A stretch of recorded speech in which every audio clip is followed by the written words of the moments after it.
ओम नमो शिवाय। मित्रों, भगवान शिव की जिस पर कृपा हो जाए वो जीवन के हर सुख प्राप्त करता है। भगवान शिव, जिन्हें शंकर भगवान के नाम से जाना जाता है, उनके उपदेशों को हिंदू धर्म में बहुत महत्वपूर्ण माना जाता है। भगवान शिव को आदि योगी, सबसे पहले योगी के रूप में माना जाता है। उन्हें अक्सर योगासनों में दर्शाया जाता है। उनके उपदेश आत्मसंयम, ध्यान और योगाभ्यास के माध्यम से प्राप्त होने वाली आंतरिक शांति पर बल देते हैं। शिव विनाश और सृजन दोनों का प्रतिनिधित्व करते हैं, जो जीवन के निरंतर चक्र को दर्शाता है। उनकी शिक्षाएं अपने भीतर संतुलन खोजने और चीजों की अनित्यता को स्वीकार करने के लिए प्रोत्साहित करती हैं। भगवान शिव का सरल जीवन और वैरागी स्वभाव सांसारिक चीजों और अहंकार से वैराग्य का प्रतीक है। उनकी शिक्षाएं इच्छाओं पर विजय प्राप्त करने और आंतरिक मुक्ति प्राप्त करने को बढ़ावा देती हैं। भगवान शिव को अपार ज्ञान और विवेक का स्रोत माना जाता है। ऐसा कहा जाता है कि उन्होंने विभिन्न ऋषियों और भक्तों को आध्यात्मिक ज्ञान प्रदान किया था। भगवान शिव सत्य और धर्म के रक्षक हैं। उनका उपदेश है कि सत्य के मार्ग पर चलो और धर्म का पालन करो। इससे जीवन में सफलता और शांति मिलती है। भयंकर रूप के बावजूद भगवान शिव क्षमाशील हैं और क्रोध पर विजय प्राप्त कर चुके हैं। वे सिखाते हैं कि क्रोध विनाश का कारण बनता है, अतः क्रोध पर नियंत्रण रखना सीखो। कैलाश पर्वत पर बाबा भोलेनाथ का सरल जीवन उनके उपदेशों का सार है।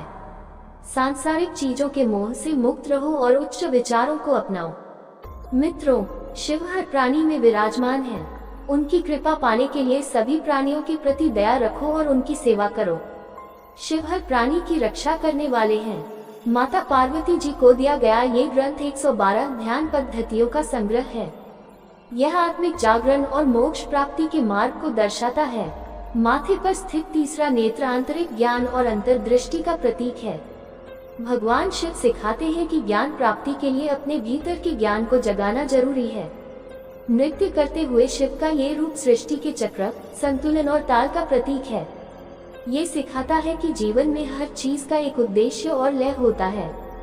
समुद्र मंथन के समय निकले विष को शिव ने ग्रहण कर लिया था। यह उनके उस गुण को दर्शाता है जहां वो संसार के दुखों को अपने ऊपर ले लेते हैं। डमरू, शिव का डमरू सृष्टि की उत्पत्ति और विनाश की ध्वनि का प्रतीक है। ये जीवन के निरंतर परिवर्तन और प्रवाह को दर्शाता है।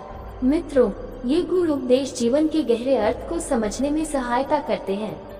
भगवान शिव की शिक्षाएं दार्शनिक और रहस्यमयी हैं, जिनका निरंतर अध्ययन और अनुभव जीवन को सार्थक बनाता है। भगवान शिव के उपदेश जीवन के हर पहलू को मार्गदर्शन देते हैं। उनके वचनों का गहराई से अध्ययन करें और अपने जीवन में अपनाएं। हिंदू धर्म में शिव शंकर एक जटिल और बहुआयामी देवता हैं। उन्हें विनाशक और सृजनकर्ता दोनों के रूप में जाना जाता है। उनके नृत्य, त्रिशूल, 3 शूल वाला भाला, डमरू, घंटा और उनके गले में लिपटा सर्प, ये सभी प्रतीक गहन अर्थ रखते हैं। शिव शंकर के इन प्रतीकों और विशेषताओं के माध्यम से उनका संदेश हमें जीवन के विभिन्न पहलुओं के बारे में मार्गदर्शन देता है। शिव शंकर को अक्सर नाटराज के रूप में चित्रित किया जाता है, जो तांडव नृत्य करते हैं। ये नृत्य ज्वलन ज्वालाओं से घिरा होता है और ब्रह्मांड के विनाश का प्रतीक है। हालांकि यह विनाश नकारात्मकता का संकेत नहीं है, बल्कि परिवर्तन की आवश्यकता का प्रतीक है। जीवन में जड़ता और ठहराव नकारात्मक होते हैं। पुरानी और सड़ी हुई चीजों को नष्ट करना ही नई वृद्धि और विकास का मार्ग प्रशस्त करता है। रिश्ते खत्म होते हैं, आदतें बदलती हैं और कभी कभी हमें स्थितियों को समाप्त करने का साहस जुटाना पड़ता है ताकि बेहतर भविष्य का निर्माण हो सके। शिव शंकर का तांडव नृत्य हमें सिखाता है कि परिवर्तन से डरना नहीं चाहिए, बल्कि इसे विकास के अवसर के रूप में देखना चाहिए। शिव शंकर का त्रिशूल 3 शूलों वाला एक शक्तिशाली हथियार है। ये 3 शूल त्रिलोक, तीनों लोकों, स्वर्ग, मृत्यु और पाताल का प्रतिनिधित्व करते हैं।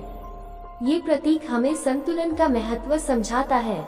जीवन में हम अक्सर भौतिक सुख, कामुक इच्छाओं और आध्यात्मिक विकास के बीच संघर्ष करते हैं। त्रिशूल हमें याद दिलाता है कि इन तीनों तत्वों के बीच संतुलन आवश्यक है। केवल भौतिक सुख हमें संतुष्ट नहीं कर सकता, केवल कामुक इच्छाओं की पूर्ति से जीवन सार्थक नहीं हो सकता और सिर्फ आध्यात्मिकता में खोए रहना भी व्यवहारिक जीवन के लिए हानिकारक हो सकता है। शिव शंकर का त्रिशूल हमें ये संदेश देता है कि संतुलित जीवन ही सफल और खुशहाल जीवन होता है। शिव शंकर अपने हाथ में डमरू बजाते हैं। डमरू की लयबद्ध ध्वनि सृष्टि के सृजन और विनाश के चक्र का प्रतिनिधित्व करती है। ये लय ब्रह्मांड की संरचना बनाए रखती है। डमरू की ध्वनि हमें जीवन में लय और ताल का महत्व याद दिलाती है। जीवन में सुख और दुख, सफलता और असफलता, जन्म और मृत्यु का चक्र निरंतर चलता रहता है। डमरू की ध्वनि हमें सिखाती है कि हम इन चक्रों को स्वीकार करें और इनके साथ तालमेल बिठाकर जीवन को नृत्य की तरह जिएं। जिस तरह संगीत में नोटों का उतार चढ़ाव ही संगीत को सुंदर बनाता है, उसी तरह जीवन में सुख दुख का मिश्रण ही इसे सार्थक बनाता है। शिव शंकर के गले में लिपटा सर्प वासुकी नाम से जाना जाता है। ये सर्प विष का प्रतीक है, जो विनाशक और मृत्यु का कारण बन सकता है। जय भोले शंकर।